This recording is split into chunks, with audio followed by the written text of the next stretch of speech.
आदि सुनती हो, तुम्हारी बेटी डॉक्टर बनना चाहती है। हाँ बेटा, पर उसके लिए तो तुम्हें बहुत मेहनत करनी पड़ेगी।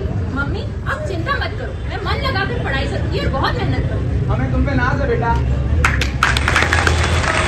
और फिर कड़ी मेहनत और वर्षों की पढ़ाई के बाद उसे एक सरकारी मेडिकल कॉलेज में दाखिला मिलता है। पापा मम्मी, मैं डॉक्टर बनने वाली हूँ, मुझे मेडिकल कॉलेज में एडमिशन मिल गया है। देखा, मैंने तो किसी डॉक्टर बन के दिखाएगी। मुझे तुम पे गर्व है बेटा, मैं चला मोहल्ले में मिठाई बांटने। लेकिन उसका सपना यहाँ पूरा नहीं होता, क्योंकि वे एक बड़ी डॉक्टर बनना चाहती थी। तो उसने पीजी की तैयारी की और वहाँ भी उसको एक अच्छा कॉलेज मिल गया। डॉक्टर साहब, अब वह पूरी जिम्मेदारी से अपना काम अस्पताल में कर रही है। डॉक्टर साहब,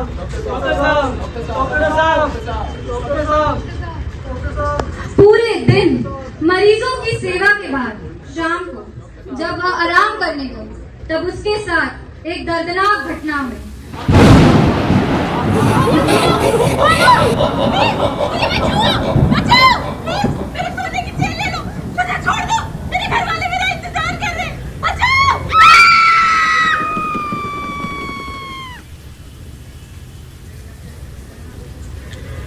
कोई नहीं आया।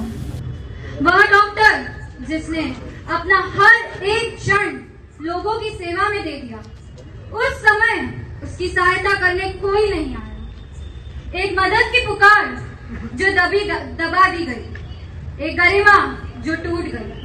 लेकिन यह कहानी का अंत नहीं है। क्या अब हम उस जगह भी सुरक्षित नहीं हैं जहां पर लोग हमसे उनकी जान की सुरक्षा की अपेक्षा करते हैं?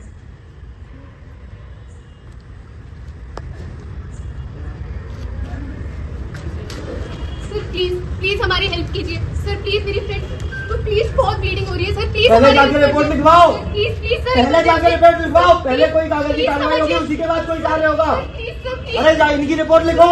रोज आते हैं ऐसे केस। सर प्लीज, आप हमें अपना काम दिखाएंगे। जाइए यहाँ से। शुरुआत होता है आरोपों के खेल का और पीड़िता अकेली छोड़ दी जाती है उस समाज द्वारा जिसे उसका समर्थन करना चाहिए था।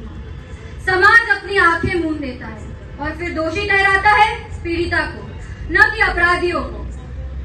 पता है भाई, मेडिकल कॉलेज में रेप हुआ है।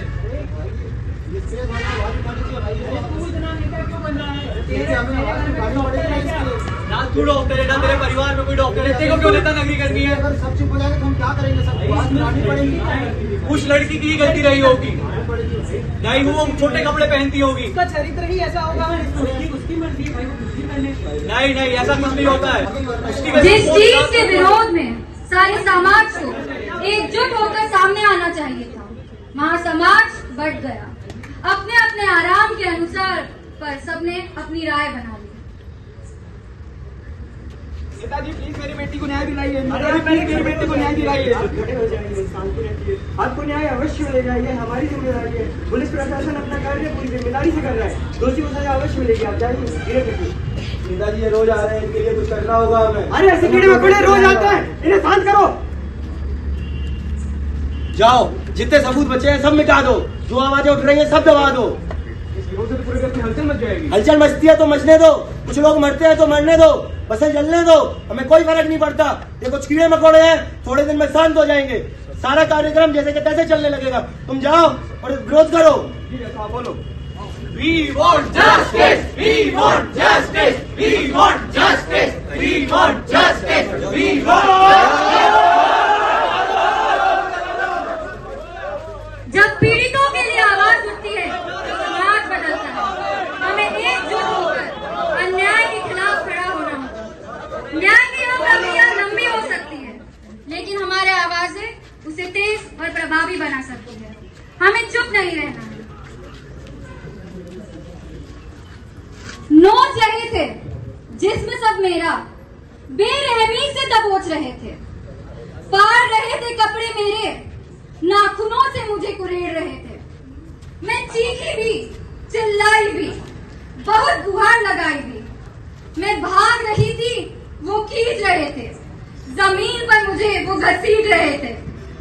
वस्त्रहीन में बेहोश पड़ी थी, वो नोच रहे थे, बस नोच रहे थे। कभी डर रही थी, कभी मैं रो रही थी, घबरा के वहीं एक कोने में सिमट रही थी। शर्मसार से मैं नग्न पड़ी थी, उनकी निगाहें मुझे घूर रही थी। मिले हर शख्स को कड़ी सजा, जो हमारे सपने हमसे छीन रहे हैं। अपने हवस के खातिर वो हमें जिंदा लाश की तरह बस छोड़ रहे हैं। शर्म आती है मुझे, शर्म